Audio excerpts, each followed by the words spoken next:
This is Lee Ridley. I was lucky enough to achieve 2 promotions with Scunthorpe United, but nothing compares to the joy I experience when listening to the IronHour podcast. Just a heads up, this podcast contains strong language, the good stuff. If this isn't for you, turn off now. For the rest of you, now fucking enjoy the podcast. Iron fans, thanks for tuning in once again to the IronHour podcast.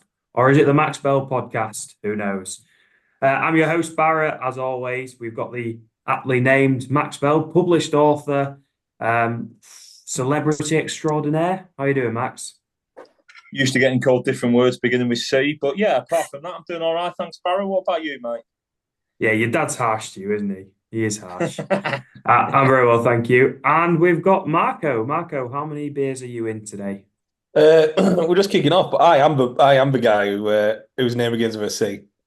Yeah, well, we know there'll be no arguments from me. You haven't answered the question. How many beers deep are you at this moment? We're just kicking off. So we We're just kicking off. Yeah. You need to warm up. It's Germany next week, and if I don't go in stretched off, I don't want to get an injury so it's very vital. You're not doing a Jamie on us then? No, definitely not. I think I'll not to criticise. Jamie did a great job, and he did a fantastic job. I really enjoyed listening to that podcast. Well, I didn't want you back on. I do have a sneaking suspicion he might have had a little drink beforehand, though. Oh yeah, he was merry. And we are proud to announce, very pleased to announce, we have new sponsors. So a big thank you to our sponsors. That's Best Blanks Wholesale, who have joined us in partnership now going forward. So a massive shout out and a big thank you to them. I think they've helped actually with the club supplying some of the merch in the past. I know they helped us with the bucket hats and stuff. So big shout out to Best Blanks, our new sponsor. Well, guys, a little bit of a somber tone. I thought we'd kick off actually with the big event that happened for anybody connected with Scunthorpe United this week. And of course, it was the funeral of John Staff, club historian, stalwart, legend. I mean, there's so many words I could use to describe John, Max. The list goes on. I think one thing I said on my own personal Facebook page was, not only was John a massive advocate for his local football club, but such a big advocate for his local community. And it is such a shame, of course, when you lose these big characters, but a really good-hearted man, Max, who only wanted the betterment for his local community and his local people. Yeah, I would completely agree with that. And I think as well, I think back to the podcast me and Marco did with Jamie, when I sort of, almost without thinking, called him Mr Scunthorpe, or one of the great Mr Scunthorpes. And it was a bit by accident, but I really like the fact that it wasn't just Mr Scunthorpe United, because it hints at all of the work he's done around the community. The archival work with World War I and World War II soldiers from not just Scunthorpe but all across North Lincolnshire. And when all of us, any Iron fan, we talk about what is it that makes being a fan of a small club different. How is the experience different to just watching Manchester City or Chelsea or whoever else on the telly? And it's that community link. And you could really see in the turnout at the funeral, hundreds of people that standing outside, had to open up the side area.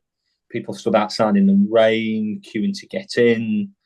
It really was a massive turnout, not just from Scunthorpe United, but from Scunthorpe. And I can think of no more fitting send-off for anybody. So, yeah, Staffy will be missed, but it was a really good send-off.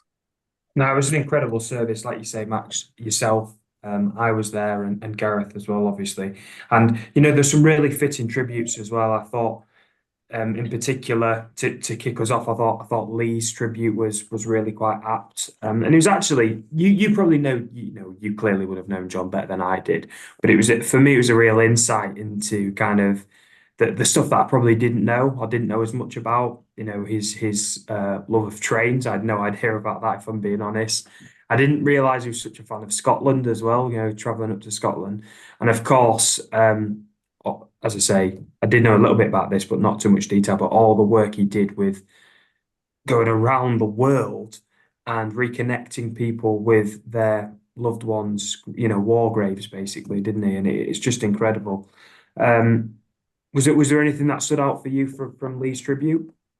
I thought it was an excellent tribute. At the wake afterwards, I think I and quite a few others made a real point of going up to Lee, giving him a big, strong handshake and saying that it was a big part of a really good send off that pitched the tone exactly right. There was a couple of moments that I think made us all smile, and you feel almost a bit bad for doing that at a funeral, but actually, when you're talking about it as a celebration of somebody's life and somebody's impact in the community and amongst the thousands and thousands of people that their lives were touched, that the stories he was able to tell about the office, about his work up in Scotland scouting, which he did for a very long number of years for the Iron, his work volunteering, and actually seeing the turnout from people who are no longer technically involved in Scunthorpe United. So obviously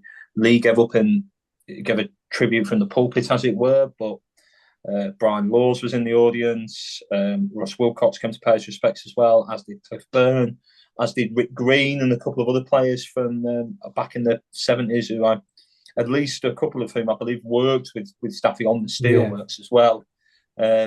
And look, those kind of community links are what make a club like Scunthorpe important. So sometimes, even when it's a sad thing, and this was a very sad thing, that brings us together, actually a moment for us all to take stock of what matters, and fundamentally that's people, then that can be a really powerful thing, I think.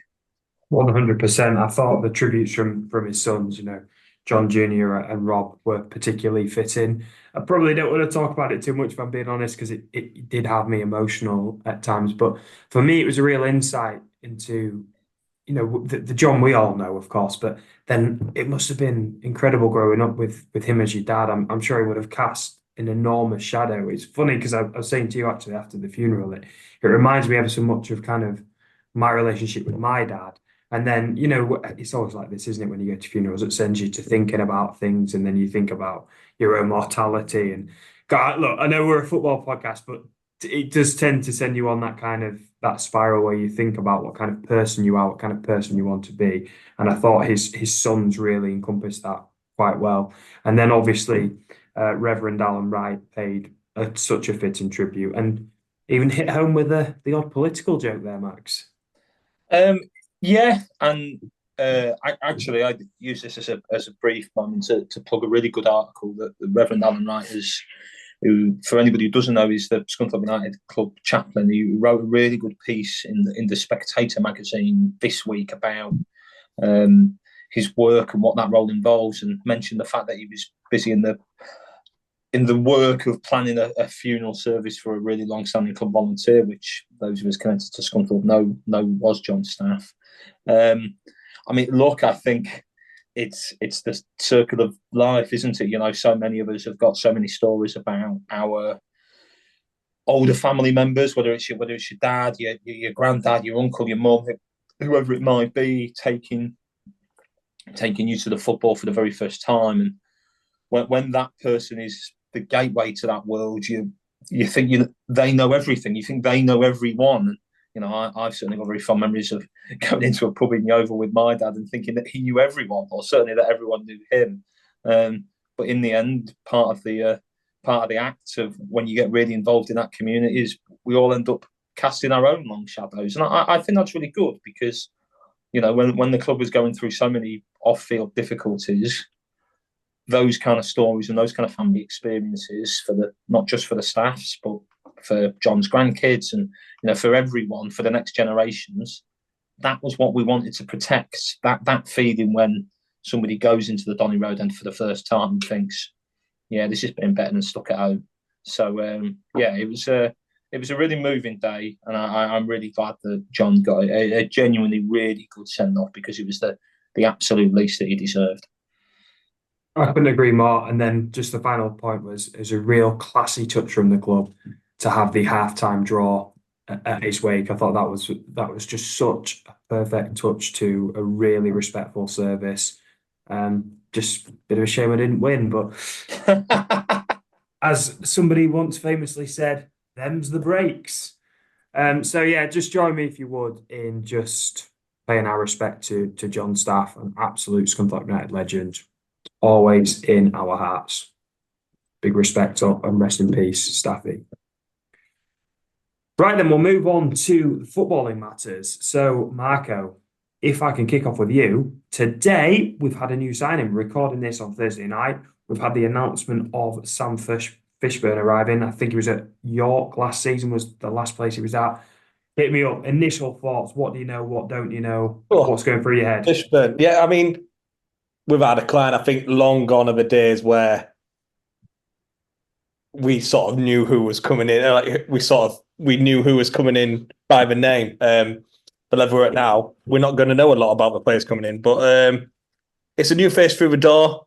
I'd be lying if I said I knew little to anything about him. We were short in the forwards area with obviously Elliott leaving. It looks like we've just got Whitehall up there at a minute, which obviously needs a little spot. Yeah, obviously you've got Carlton. I think they've there's a bit of confusion as to whether he's a winger, a striker. He goes down as a winger, but I watched his YouTube highlights, and all his goals for last year seem to be very much in the sort of 6 yard, 10 yard box. So it's not a Mike Bassett thing, is it? Where it was the keeper's video you were watching the whole time. But no, so I think, like you said, I think he might end up playing more forward. But if he does, that'd be very interesting because are we going to up front? I think pre-season with the friendlies will be a good indicator of what formation obviously set up Butler seems to be going for. But like I said, a player of that sort of calibre who had a really good season last year isn't going to come to Scunthorpe sit on the bench. So hopefully it is two up front. But if he's not, it's not the end of the world because we're short on the wings as well. So yeah, another Sam Fishburn, another attacker through the door can only be a good thing. Yeah, absolutely. It'd be interesting to see whether he'll be used as a squad player or whether he'll be one of the first names on the team sheet. A really interesting piece, actually, that the club put out where they've interviewed him, Marco, and they've said, he expects, he's hoping for 15 to 20 goals this season. Do you think that's a realistic target for him? Look, from us sitting here, it's easy to say no, there's no chance because I don't doubt every single Scunthorpe fan, as soon as they announced that, went straight on Wikipedia. I'm guilty to see his goals record. And let's be honest, players that we sign at the minute aren't going to have 20 to 20 goals every season. So, like I say, it's his break here. Strikers' mentality is to want as many goals as you can. So to set a target like that, fair play to the kid. I mean, 15 to 20 is a lot, especially with him not having done that at this level. But fair play to you. You don't want, let's be honest, as fans of Scunthorpe, we don't want a lad coming in saying, I'll just be happy to get in the team, maybe grab a goal here and there. No, you want a striker. You've got to have a target. They set it high, 15 to 20, and look, let's hope he gets it.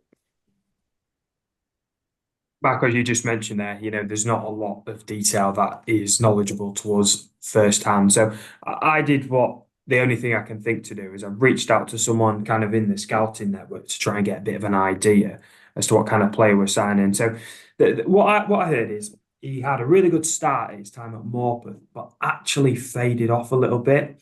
And I don't think it quite went to plan at York either, Max. So that's quite interesting for me. I think it probably comes here then off the back of that with a little bit to prove.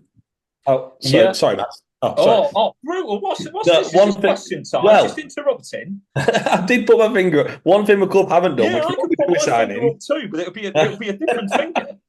One thing the club didn't do with his signing, which we normally do, is we didn't actually announce his height. So I was just actually inquiring how tall is he? Is he small and quick, or is he actually a bit of a target man? Or I'll endeavour to find out for you within the next half hour. Right, I'll do it. Well, you go for it, Max. No, I'm gonna get the information firsthand rather than Wikipedia. So, Marco is the Tinder of Scunthorpe United fans. He just wants to know his height. Look, in terms of Fishburn coming through the door, generally, I would say that he is only 20, which is young. I think we've all seen examples of strikers, both to Scunthorpe's benefit and perhaps to our frustration, depending on the player, where it doesn't quite click at one club, but then clicks at another. And oh, okay, according to Marco's phone, which is never ever wrong, he thinks he may be 6'2". Okay, well, it's not small. It's not like Marco to get details wrong, though, is it? You know, he's got that was on. Believe it or not, that was on the Premier League website. Well, to be honest, that'll be probably bang on, actually. Yeah. So, look, we'll see. It will depend on the type of football that Butler wants to play. Being 6'1", 6'2" is not necessarily a guarantee of being a target man. I think of somebody like Paul Hayes, for example, who was 6 foot / 6'1", you know, winning headers and playing the ball off around the corner, what you might think of as a target man, certainly wasn't his game. No. Fishburn has come through the academy at Carlisle. Again, it didn't quite click. Couple of loan spells. Then went to Fleetwood. Again, for whatever reason, it maybe didn't quite click. Loan spell at York earlier this year. But I think for clubs to sign players, you know, particularly as we're getting him from a club in League One, which unfortunately is quite a bit further up the pyramid than we are now. I think you give him a chance.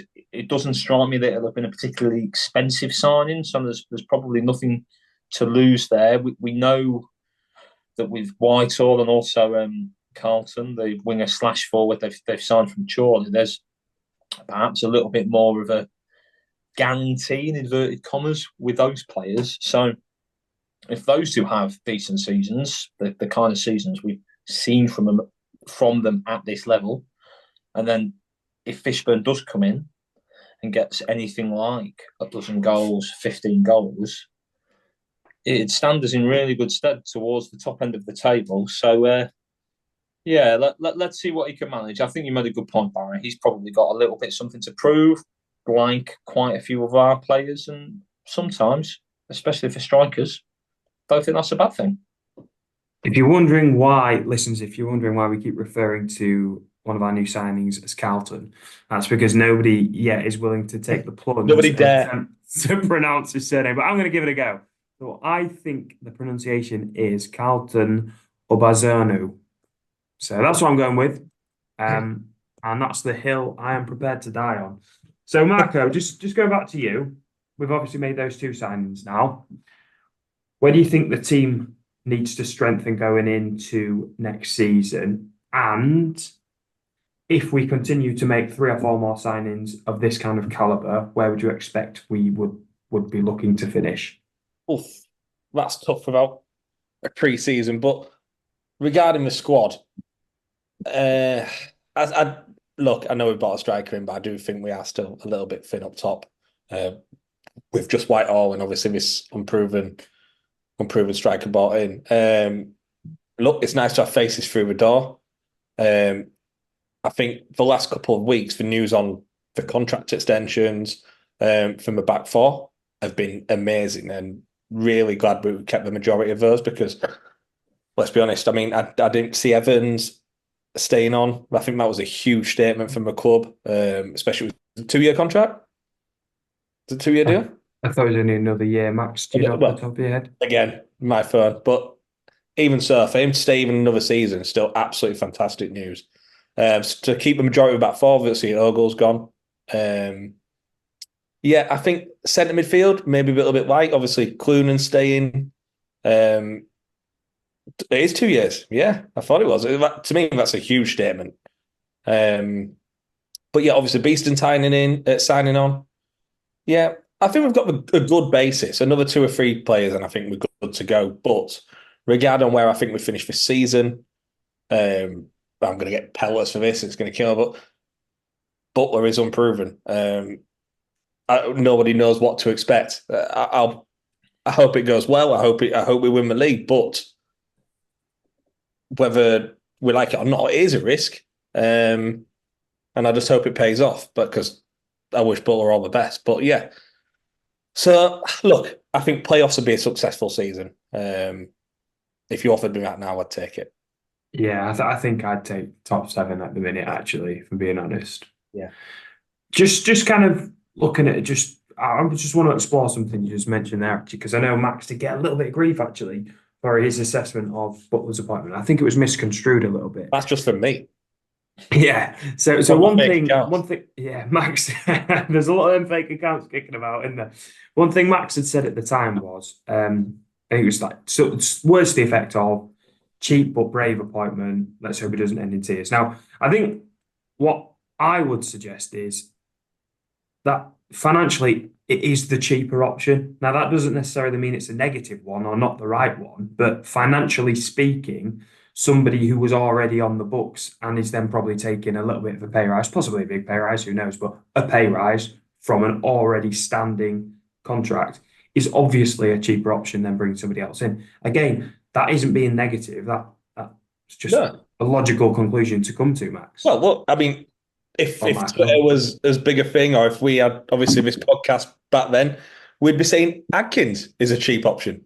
Correct. You know what I mean? So this is life, and like you say, obviously Max got pellets, but I think he's bang on the nail. And that doesn't mean to say Max won't be there cheering him on every week and hoping he does succeed, because we all do. We hope none of us want us to fail, but we can't pretend to see something we don't see. And look, Butler's been involved in the squad all year. He knows inside out.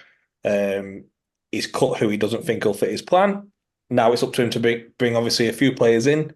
And yeah, like I said, I won't say proves us wrong, because I think we're all fully behind him and wanted to win the league. Look, by 10 points. But yeah, I'm nervous. I am nervous but I was with Jimmy Dean as well, because obviously he's only done it with Peterborough. So yeah, it's just one of those things.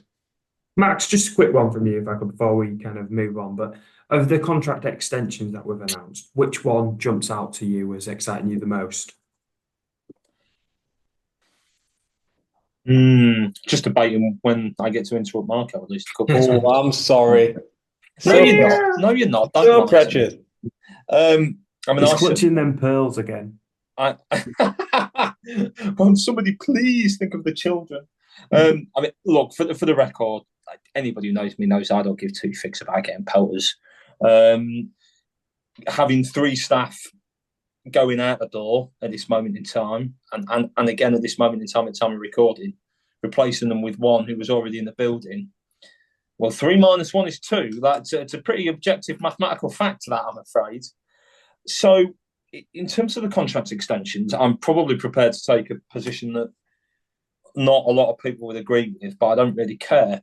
The one I was most pleased to see sign a contract, particularly as it came at the back end of the process, and Marco has got his head in his hands because he knows what's coming, and it's Alfie Beeston. But Barra, I look, we'll invite you behind the scenes. Barra got a big A4 piece of paper there for anybody who can't see or hear that, and wrote "Boys" in massive letters. No, for me it was Alfie Beeston for 2 fundamental reasons. Firstly, I think he's a good player, and the large share of the criticism he got this season was undeserved. He's played in 3 different positions for the Iron this season. On the left, in the middle of the park. I think at the game at Chester at home, where sort of the last half an hour as a central midfielder, he really did change that game. And even sometimes when we've had injuries or suspensions, has did his best trying to fill in almost as a false 9 up top, if you like. And right now, from the players who've gone out, the biggest question to me is, how do we replace, either internally with what we've already got in the building, or by going out into the transfer market, how do we replace Jacob Butterfield? And if you are going to try and replace him and his quality and his output with players in the building, then Alfie Beeston as a central midfielder is right now our best shot. You either completely transform and change the style of how we play. You could go more direct. You could play with wing backs. But if you pushed Beeston forward as a number 8, or heaven forbid as a number 10, depending on who's behind him sitting, whether or not it's Clunan or Shrimpton. But I was pleased to see Beeston stay. I think he's proven quality for us when that's something we might not have as much as we're used to going into this season. And I thought a lot of the grief he got this season was undeserved. Very pleased to see Beeston stay.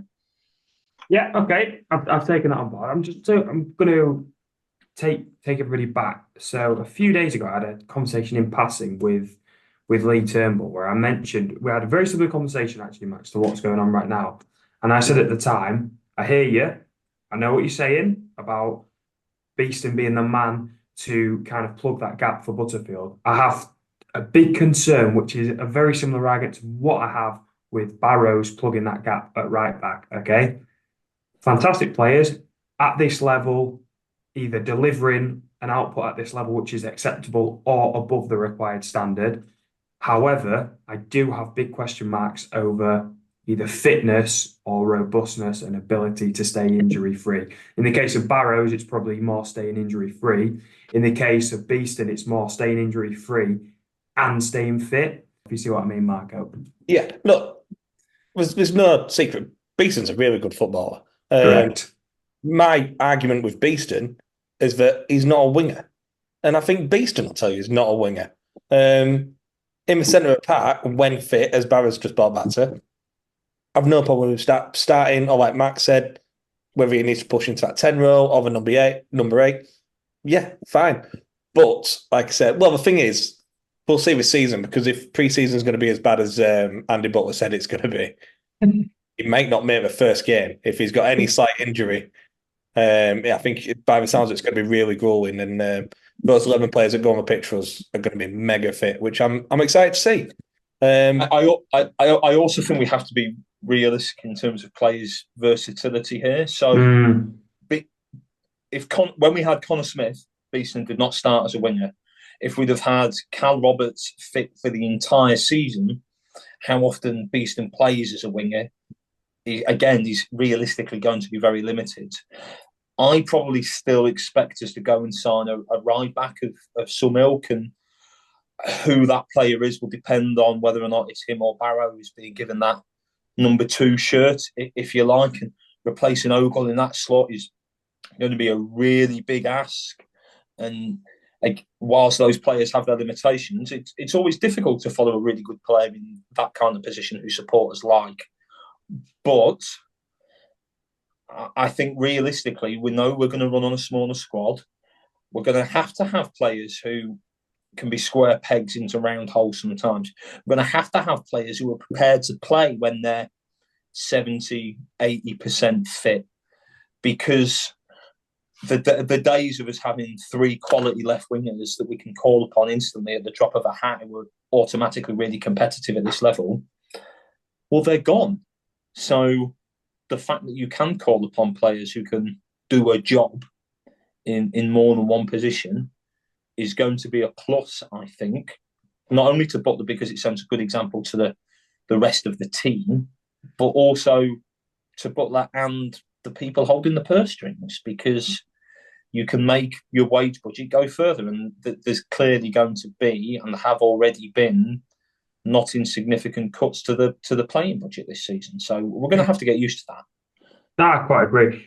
I honestly think, like you alluded to earlier about Beeston, I have a feeling this will be his make or break season. And I think if he stays injury free, he could have a really good season. He really has the opportunity to make this his standout season for us. So there's big news coming out of the club. I think it was last week or last week it was now.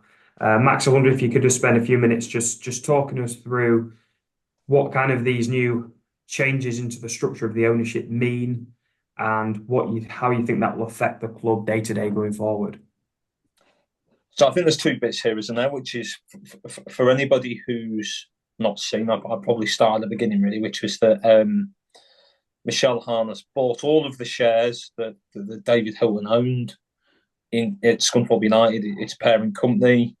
That was roughly about 93%, and I'm sure I'll get slightly corrected on that, which once you get above a 75% threshold, there's all sorts of legal things that you can do. You can force a buyout of other shares. You can mandate it so that you don't have to have annual general meetings. Once you get above that 75% ownership threshold in any kind of company, there's lots of additional powers and responsibilities that come through that. I think that Iron fans would probably mostly, or heaven forbid, all agree that the last 2 ownerships, where it's all been about one man, have come with pitfalls, I think. And any club that is at the women behest of one individual needs that individual to be really good. So the ownership changes that happened this last week, they've been talked about for a while. I know that Michelle Harness, the Iron chairperson, had referred to them a few months ago in a couple of interviews that she wanted to get these done. So basically what has happened is that she has taken those shares and split them 4 ways. So that means that of those shares, 25% has retained with herself, 25% have gone to the vice chairman of Scunthorpe United, which is Roger Rahman. Another 25% have gone to George Aikenhead, and another 25% have gone to Ian Sharp. So when it comes to those, Close. really, Is it 23%? I think. Oh, so close. Well, it depends whether or not you're talking about net or gross, in fairness. So I'll tell you what, this is a podcast for the virgins, isn't it? You'll be saying gross, I'm on about net, but we are genuinely splitting hairs here. But what I would say is that divesting and spreading the responsibility does 2 things, really. It insures you against one of those people struggling in that role, to put it charitably, which I think happened both in terms of Swan and Hilton. It also brings more talent into the room. I think it means that you have to try and do things by consensus. It's what you know, if you've got, say, those 4 people making key decisions collectively, realistically, you're probably needing 3 to really decide the future of Scunthorpe United. I think that is A, a positive development, and B, probably alludes to your second question there, Barra, in terms of what are the biggest effects it'll have on Scunthorpe United. That's a very big macro, medium term base, though. In terms of the day-to-day operations, I think there'll still be quite a lot of stability. Obviously, we've seen in the club statements that Michelle Harness is going to stay as the Scunthorpe United chairperson. Roger Rahman is staying as the vice chairman of the football club. So in terms of a day-to-day operation, I'm not sure it will change much. But in the medium to long term, in terms of how it brings more people, more talent, more money into the football club, I think it's a positive development that hopefully ensures us against some of the pitfalls we've seen under our previous owner and our previous owner but one over the last 5 years. And I would say as well, particularly pleased with the developments that the Iron Trust have been given an extra £5,000 worth of shares in the football club. I think any football club, any supporter base faces a really big benefit when you've got a really good supporters trust, and we do have a really good supporters trust here with a loud, muscular voice that did lots of really great things under very difficult circumstances. So, yeah, I would urge Iron fans to just check out the club statements. You can see the changes to the ownership and the other sort of bits and bobs on Company's House. We've had a number of directors leave their roles on the board as well at the same time as these structures have been set up. So yeah, I know that's a lot of talking from me there, but you did encourage me to do so, Barra. So yeah, I think it's positive. It's a bit bureaucratic perhaps, but it is positive. Absolutely. So I'm just glad that Marco didn't interrupt me for once. I couldn't believe me luck. Sorry if you're wondering why we're laughing like children. And now Barry's coughing just for a bonus. Someone might have just broken wind. What a pod. Right, so let's park this Scunthorpe United stuff for there. Exciting news. We are going to record a podcast next week after, who knows, in Germany. So Whoop, all four of us are heading out to the second best country in the world for the Euros. Marco obviously having his eye on the Italy game, and the rest of us obviously following England. So be a really good time. Like I say, we're all going over. So much to break through. We'll talk about more of that kind of on the next podcast when we're over there. But just as we kind of preview the Euros, let's talk about international football. Marco, team to watch? Oh, are we doing the thing? My team to watch. What's the thing? I don't know. So I've got my winners, my surprise. What I told you Yeah, earlier. I'm going through them all. Yeah. So Yeah. if anyone's wondering, Marco's the boss of the podcast. So who's your team to watch, Marco? Marco's not even the boss of his own flat. That is true. That's for sure. It's the dog.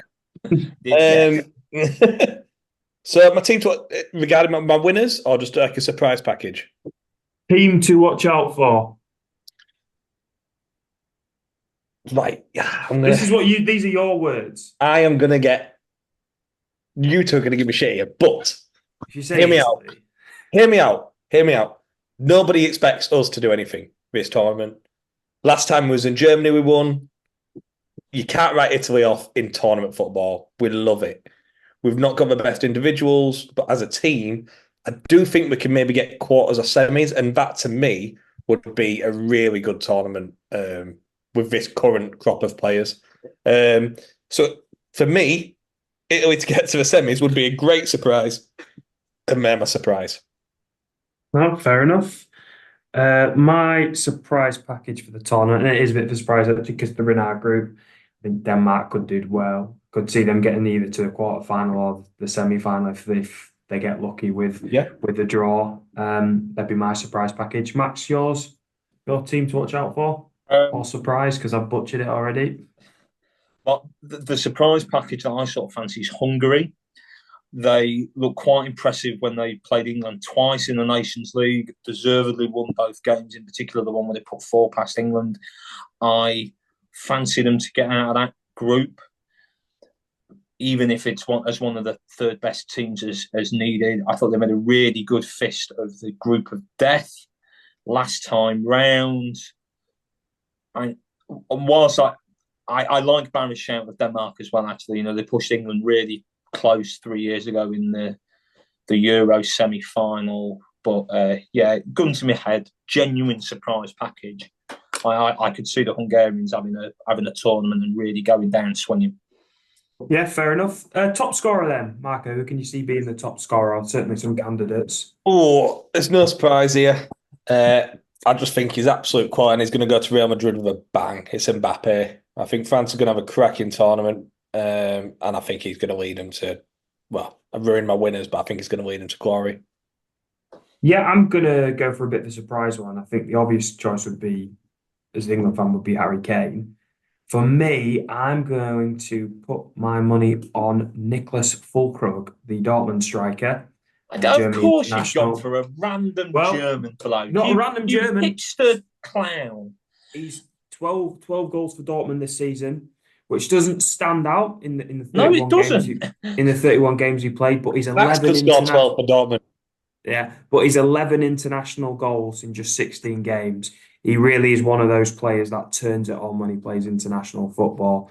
For me, there is no better international tournament striker at this tournament for me than Füllkrug. And that is a huge shout, because in terms of class, I know he's nowhere near the likes of Kane. Let's clip it. Clip that. Listen, that's my shout. He's full of manure. Yeah, no, he's full of German sausage. That's the problem. That's my shout. Füllkrug. He's going to deliver. Max, over to you. Tell me why I'm wrong. I think that gun to my head, the golden boot I would pick for is Ronaldo for Portugal. Oh, I love that. That is a shout. That is a hell of a shout. The way in which they operate offensively almost entirely revolves around him. He's on every free kick. He's on every penalty. I think Portugal, quite a few people fancying them having a deep run into this tournament is longevity at the international level is almost disgusting, really. You know, he played in the Euro final 20 years ago. Pep Guardiola was still playing at Euro 2004. Whilst I very much appreciate Marco's shout of Mbappe, I think the way in which sides have sometimes been able to neuter Mbappe, I think of Kyle Walker for England at the World Cup, but France have got enough quality that other players can come to the fore, and Mbappe, I think, particularly when he plays on the left, he's more unselfish than he gets credit for. I think Ronaldo is probably the second greatest football player of all time, but he's not unselfish. I see Marco shaking his head at that. It wouldn't surprise me at all if he went out with a giant last bang for Portugal at the international level. I so hope Max is right. Honestly, I could not. 1 minute, because I really need to get what Andy's just said clipped. He thinks, what's his first name? Nicholas? Nicholas. He's a better tournament striker than Cristiano Ronaldo. I mean, I'm not sure just clip that. Chose my words right. Yeah, because you need putting in a straitjacket. Come on. Okay. Yeah. Okay. Linguistics might not be my strong point. Let's not get tied up on semantics. But no, to be fair, I think Fulker's the guy I saw having a fallout with Rudiger early on in the he league. loves it, mate. He loves it. He's always scrapping. Yeah, I think Germany will have a good team. There's no like proper favourites this year. I think there's 5 or 6 teams who could all win it. I think it's shaping up to a really good tournament. So what's Before next? we get on to our prediction winners, who would be your prediction for player of the tournament, Marco? You're gonna be happy here. Is it Fulcrum? I watched all the Champions League and I was so impressed. Tony Cruz. Player. No, Musiala. I think Musiala. Absolute baller. Every time I watch Bayern Munich play, I just think he runs the game. He's their best centre midfielder. The game against City, the game against, obviously, in the Champions League, he came up against Bellingham. I know they fell short, but he went toe-to-toe with Bellingham. Really good player. And I think if he has a good tournament, Germany will have a good tournament. And I think he's really vital. Yeah, my player of the tournament pick would be, obvious one, would be Jude Bellingham. I think I've got to come up with somebody else now. I think if England have a good tournament, if England have a good tournament, it will be because he's had a good tournament. And I think if we don't have a good tournament, no coincidence he won't have had a good tournament. For me, I think he's possibly England's most important player. Everything I could see going through him at this tournament. And, Kane really is, in my opinion, the best striker in the world right now. He's had a better season than Haaland. All right, it's a different league. It's hard to compare the two apples and oranges, I guess. But I think if Kane's on fire and Bellingham is doing what Bellingham does, I really think England could be in with a shout. Max, put you on the spot then. Who could you see being the player of the tournament? Well, my answer would have been Bellingham, but, going for the same answer as you was boring. So on that basis, I will. Unfortunately, these awards are always biased towards offensive players. Part of me wants to go for Antonio Rudiger, because I think he's probably the best centre half. He's arguably the best centre half in world football at this moment in time. And I think if the Germans are to have a good tournament, it's going to be through a really strong back line, not making things easy for sides. But realistically, I know it's incredibly hard for defensive players to win that kind of award, even at a home tournament. But on the basis you nicked Bellingham, I'll stick with Rudiger. Okay.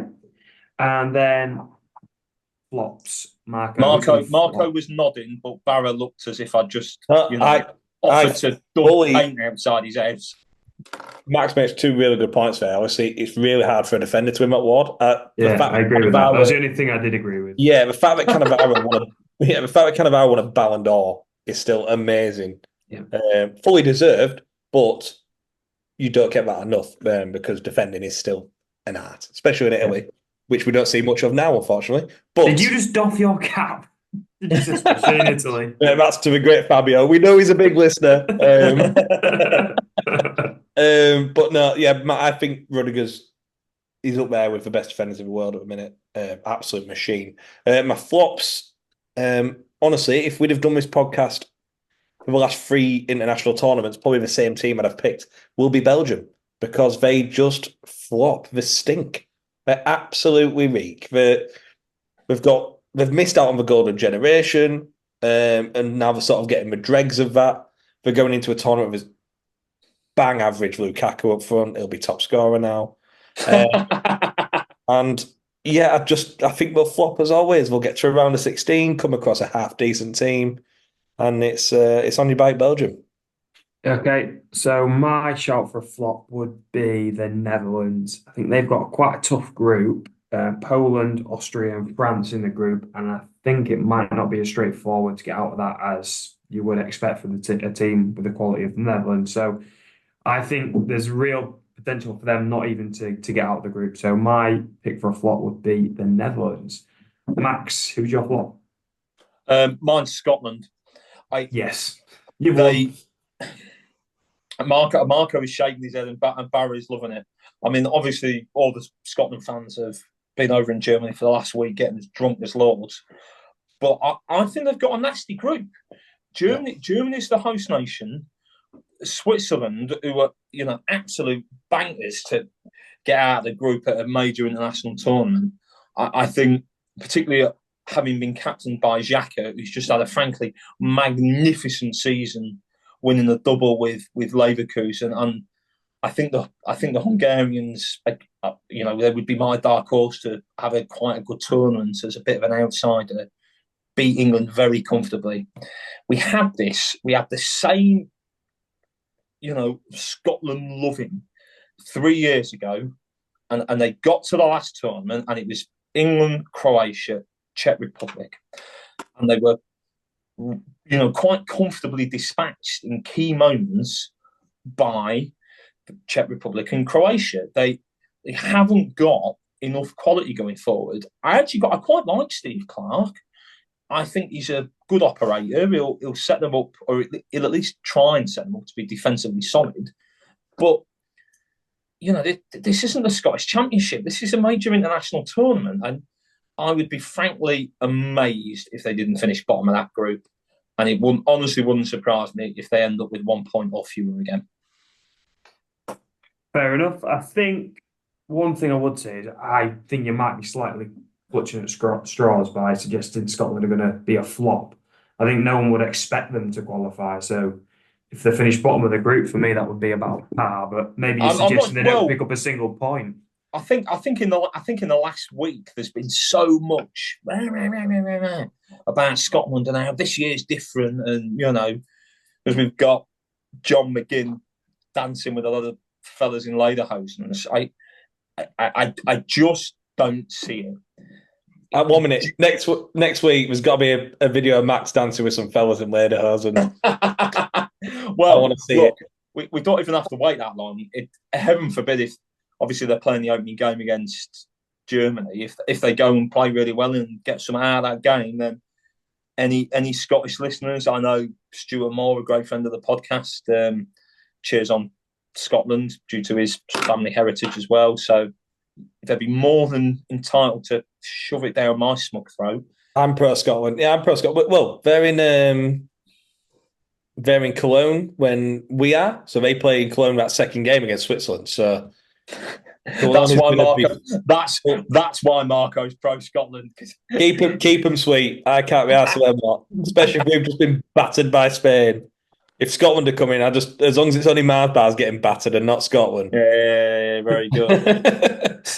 So we'll move on then. Prediction of the winner. Marco, kick us off. Which team do you expect will win this tournament? It's unlike me. It's boring. It's France. That's not unlike you. You typically boring. I like an outsider. Oh, here we go. I like an outsider. If it was up to me, from a neutral point, them Italians look quite good. Shit at football, but they look good. But France for me. Okay, I know you're going to give me Poland, but I think it will be Germany that will. I'm going. No, you don't. I do. No, I do. That's why I put £20 on them to win. I think they will win. They're third favourites by the bookies. It's not a ridiculous shout. They've got home advantage. they're one of the top 3 teams at the tournament, as per the bookies. I think they have a reasonable chance of winning the tournament. They've got a decent group. It's not easy, but I expect them to win the group. Going on bookmakers' odds is not an acceptable argument because it's totally skewed by the amount of money that's placed. So what's acceptable by your metrics? They've got home advantage, they've got good players, and they've got a reasonable group. Good players is not enough. And if you tell me that you think they've got the best side, I wouldn't probably agree. I honestly just think you're trying to play up. Oh, I'm Barra. I like German food. Okay, then. So who do you think will win the tournament? Not Germany. So who do you think will win the tournament? I would agree with Marco, and I would go for the side. We've got the best record in key moments in international football. I think they've got the best squad on paper. They've got a manager who's been there and done it at international tournaments as both a manager and a player. And as much as I would love to be able to say England were too weak defensively, I think it's the French. I would probably. It's hard to argue with that argument. I was expecting you to say somebody else, and I was going to say, well, then surely France are the strongest team. So where's your argument on that? They are. France are the strongest team. I think the point was it's not always the strongest team that wins the tournament. I just have a feeling maybe it's an emotional thing with them having home advantage. I just see Germany finding a way. I don't think you're far off, Barra. I mean, we're going into this reigning champions, and that team that won the Euros a few years ago, we were poor. It was very probably poor. What, the 5th best team at that tournament? But it also depends which way you want to take that argument, because home advantage didn't matter. Correct. But I think it's just a case of the Italians, as Max said, we've been there and done that. We're very streetwise. We're set up for tournament football. Whereas, I mean, when's the last time Germany actually won a tournament? Well, it'd be the World Cup, wouldn't it, in 2014? 2014. So yeah, and they were the best side of that tournament. Their golden generation had peaked. They were solid defensively. They had world-class players going forward. The manager kept sniffing his own arse, but nobody's perfect. Yeah, we've all been there. It's a very different team this time. Like, there's no. I'm not going to sit here and lie to you and say they're the best team at the tournament or that they're favourites. They're not. I think they'll find a way to win because it's Germany. This is the beauty of it, and this is where we're looking forward to going. Max gets so aggy, doesn't he? I'm so excited for a Stein. Yeah, I just hope Max isn't like this the whole time. I'll be on the Irish style back. Right, guys, I've got a little bit of a treat for you. So I have actually, whilst we've been recording, I have been sent. Wait for this. This is exclusive stuff. I've been sent an official match report from a game in which Sam Fishburn was playing, and I've got the breakdown in front of me here of his attributes and kind of what the comments were from his performance. So this might give us a little bit of an insight maybe as to the kind of player we're getting. So the comments on Sam Fishburn from that game were tall and strong for his build, aerial threat, makes late runs in front of his marker from low crosses, links up play with midfielders, but lacked composure in his finishing. So some reasonable things, some quite promising things in there. Sounds like Darwin Núñez. Yeah. I did think when I was reading that, I was thinking, this sounds a little bit Núñez-like. But no, look, we've got someone that... Gateshead, Uruguay, basically the same place. Yeah. Look, I mean, it seems to be the go-to. Crime rate would be similar, wouldn't it? Yeah, it seems to be the go-to with Scunthorpe fans when we sign, obviously, a striker who's not scored many goals. Hooper came with a really poor record, and look how he got on. So let's just hope he can sort of replicate that. And I'm very surprised he's over 6 foot. He didn't look it on the pictures. Well, what can you do? Right, that's a wrap then. Thank you for tuning in once again to the IronHour podcast. I hope it's been entertaining. I hope you've enjoyed the Max Bell podcast. And we will see you in Germany. Up the iron. Yeah.